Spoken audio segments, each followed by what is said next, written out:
welcome back to the climate change tour. Me and Frodo here are excited because we're going to be teaching you guys about the state of Maine. So if you want to learn about the climate and things that Maine is going to be going through in the next 50 years, you should keep watching.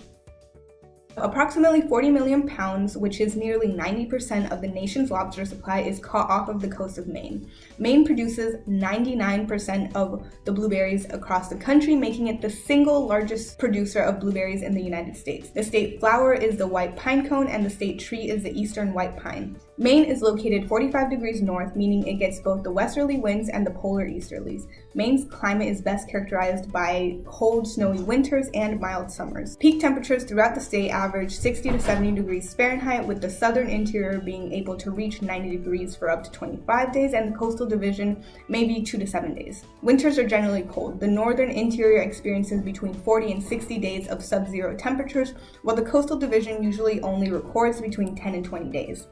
The coastal division averages snowfall between 50 to 70 inches, the southern interior averages between 60 to 90 inches, and the northern gets between 90 and 110 inches. One of the most iconic staples of Maine is the lobster industry.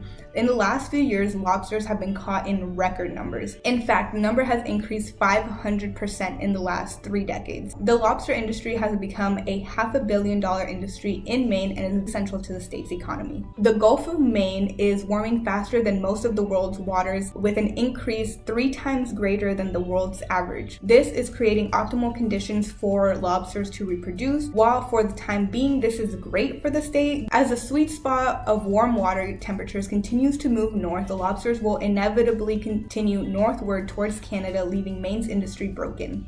States south of Maine, such as Massachusetts, Connecticut, New York, and New Jersey, have already experienced this decline. However, temperatures are not fully to blame. As Andrew Parrish, who is Chief Officer of the Gulf of Maine Research Institute, also known as GMRI, says it has more to do with the ability to reproduce. Where southern England populations produce baby lobsters at the same rate as Maine lobsters, their mortality rate is much higher, meaning that there's fewer lobsters that are able to survive and then reproduce. Though a drop between 40 and 62% would only decrease the populations to levels before the boom, an increase in the acidification of the ocean could also have devastating results. So as mentioned before, Maine is known for producing most of the blueberries in the United States, but it's also the 6th largest producer of potatoes in the world. Altogether, Maine's fruit and vegetable crops generate approximately $160 million annually. The increasing summer temperatures could depress economically important crops by late century under the higher emission scenario.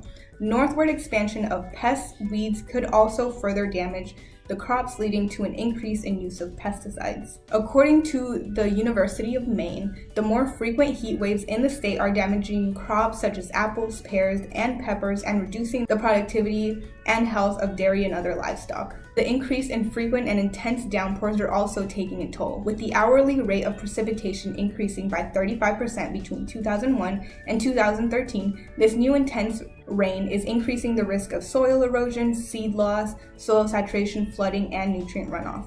A few potential responses are to adjust crop planting date for temperature stress, managing soil moisture to reduce crop sensitivity to heat stress, considering temperature sensitivity in site, crop, variety, and breed selection, and also engineering solutions to handle the excess water, such as creating ditches and drainage tiles. On their list, they also added things like adjusting the schedule and facilities to reduce worker heat exposure. And this is one of those things, as with all of these, that they're easier said than done. While we do have the blueprint of things that we should be doing and things that we know would work to help, it's essentially up to the farmer themselves to take up this responsibility. And from experience that I have with people who grew up on farms, farmers actually do not like environmental scientists. Like, you would think that they would be friends, but they're not. So it's actually harder of a thing than it seems. But maybe in the state of Maine, it's different. The farmers that I do know are both from California and Idaho, so maybe Maine is different, maybe things are different on the East Coast, but as far as I know, these things are a lot easier said than they are done. So we'll see what happens. In the winter, most people like to chase the winter wonderland dream, and some choose to do so in the state of Maine. Snowmobiling and skiing are just two of the state's winter attractions, with each contributing $3 billion and $300 million respectively to the economy. Snowmobiling, cross-country skiing, and snowshoeing rely heavily on natural snowfall, mostly because it's very impractical to make fake snow on such a large scale. Because of this and Maine's projected decline in snow cover, their snow season could be substantially cut by mid-century. Under the low emission scenario, the average season length for snow activities is projected to be roughly 50 days, which is a 40% decline, and that's our most optimistic scenario. 40% decline. And under the high emission scenario, the average length is projected to decrease to 30 days, which is a 70% decline. Under this scenario, Western Maine is also projected to be the only area in the entire Northeast with viable ski operations by late century, but in order for them to stay open, operating costs would increase substantially due to snowmaking. Ice fishing and pond hockey are also winter favorites. However, the increase in temperatures is continuing to decrease the duration and thickness of the ice coverage. With Sebago Lake declining coverage by 2 weeks over the last several decades, winter as currently known in the state of Maine is at a great risk. For those in the state of Maine who care deeply about protecting Maine's environment, they should have a reason to be celebrating the inauguration of Governor Gov Mills. I should also note that she is the first woman in history to hold her position in the state. Governor Mills delivered a call to action on climate change, wherein she stated, "Today our connection to the land is endangered. After 80 years of studies that carbon emissions are destroying our environment, the danger is now at our doorstep. Climate change is threatening our jobs, damaging our health, and attacking our historic relationship to the land and the sea.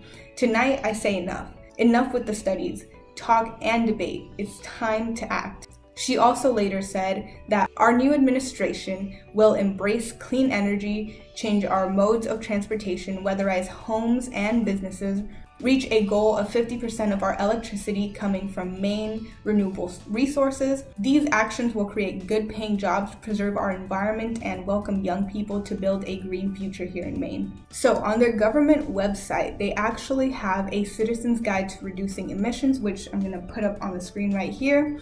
And it includes things like choosing cleaner power, looking for Energy Star labels, changing your light bulbs, and spreading the word. Now, these are all great things, and I should also note that I will be including any lists like this that I see from other states, but Florida and maybe other climate change denying states will probably not have that. So I'm gonna do my best to find them if the state has them. All right, so Frodo is here, and he's gonna help me pick out the next state that we're gonna be talking about. Right, Frodo? Same thing again.